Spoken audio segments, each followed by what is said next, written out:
Bekas kapal selam pun bisa mereka buat. Tidak ada yang namanya limbah logam terbuang sia-sia di Pakistan. Pasti semua jenis logam dapat didaur ulang. Logam bekas yang tak terpakai di Pakistan mampu didaur ulang menjadi berbagai macam bentuk, termasuk kulkas kapal selam bertenaga nuklir. Skill 2 yang diperkuat dengan full item magic membuat damage yang dihasilkan sangatlah tinggi. Magical penetrasi yang ada juga di luar batas, sehingga semua jenis item defense tak akan mampu menahannya. Besi setebal ini langsung meleleh seketika, walaupun prosesnya lambat, tapi pasti. Pelontar api diletakkan di alat robotik khusus yang akan bergerak sendiri setelah logam terpotong. Jadi mereka tak perlu repot-repot menjokinya. Besi yang telah terbelah dan terpotong menjadi ukuran yang mereka kehendaki, kemudian dikumpulkan di satu tempat. Ini seperti surganya Kang Rongsok. Ada ribuan ton logam tak terpakai di sini. Logam ini kemudian dipanaskan di tungku api yang memiliki suhu ribuan derajat selama beberapa jam, sampai logam menjadi lunak dan berwarna merah menyala. Selanjutnya logam akan ditempa dengan mesin tempa khusus. Kerjasama satu skuad diperlukan untuk mengendalikan dan mengarahkan logam. Mereka harus bekerja cepat dan tanpa kesalahan, karena jika terlalu lama maka logam akan mengeras dan diperlukan waktu yang lebih lama untuk menyelesaikannya. Koordinasi dan konsentrasi tingkat dewa diperlukan pada proses ini, proses yang tidak bisa dilakukan sembarangan, karena nantinya hasil dari proses inilah yang akan dijadikan bahan mentah untuk membuat krok as. Gambar kasar yang disertai angka-angka hasil perhitungan rumus triple Pythagoras terukir jelas di dinding kerja. Ini akan membuat mekanik Pakistan tidak akan lupa tentang ukurannya. Sesekali mereka juga mengukurnya dengan penggaris. Setelah ukurannya sesuai, besi mentah kemudian dikumpulkan di satu tempat khusus agar proses pendinginan lebih cepat. Besi mentah yang sudah dingin selanjutnya dijual dan akan diolah oleh perusahaan yang berbeda. Keledai racing digunakan untuk alat angkut yang memiliki efisiensi biaya paling tinggi,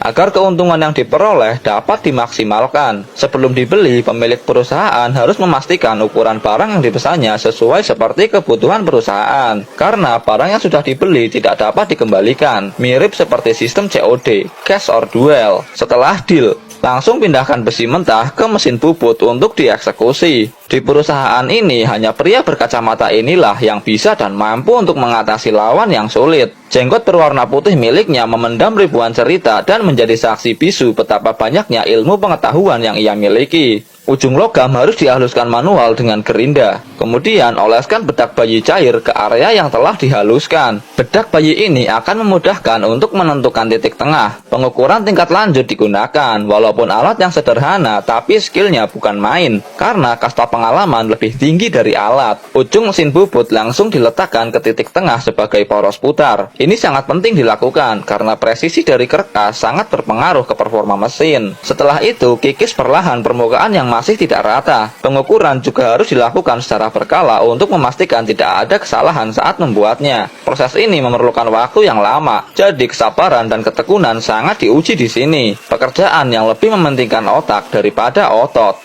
Logam ini juga harus dibolak-balik karena alat pengikis hanya ada di satu sisi, jadi tidak bisa full langsung satu utuh. Perhitungan aritmatika tingkat lanjut digunakan untuk menentukan titik-titik krusial. Setiap goresan kapur ini memiliki makna tersendiri yang dihasilkan dari pengetahuan luar biasa setara tingkat dewa. Pengikisan kembali dilakukan mengikuti ukuran yang sudah ditentukan. Setiap detail proses yang terjadi harus dicek dan dipastikan tidak melenceng dari ukuran awal. Beliau sudah menekuni pekerjaan ini selama berabad-abad, jadi tidak heran kalau skillnya di atas rata-rata manusia biasa. Setelah permukaan rata dan mulus, bedak bayi kembali dioleskan. Ini akan memudahkan untuk menuliskan pensil ke atas permukaan logam. Detail pengukuran dengan presisi tinggi bisa dicapai hanya menggunakan penggaris konvensional tanpa alat canggih. Benar-benar bukan main skill mekanik Pakistan ini. Mesin bubut dengan settingan yang diubah kembali digunakan untuk mengikis permukaan logam dengan cara yang berbeda. Ini akan menghasilkan potongan dan sumbu yang berbeda pula. Karena seperti yang kita tahu, krukas memiliki sumbu yang saling bergantian, tidak sama. Proses ini jauh lebih lama dari proses sebelumnya, karena mesin bubut tidak bisa menggoresnya sekaligus, melainkan harus sedikit demi sedikit. Kapasitas mesin ini juga terbatas. Kerkas ini memiliki ukuran keluaran yang sangat besar. Bayangkan jika dipasang ke motor Iwi Kicir, mungkin bisa tembus top speed 1000 mil per jam. Karena proses yang begitu rumit dan lama inilah yang membuat harga krek as begitu mahal di pasaran. Bahkan bisa sampai seharga mobil Bugatti Veyron keluaran terbaru. Hanya bermodalkan penggaris dan mesin bubut, mereka mampu membuat krek as kapal selam dengan sempurna. Benar-benar pengalaman dan pengetahuan memiliki kasta yang lebih tinggi di atas segalanya. Overpower parah.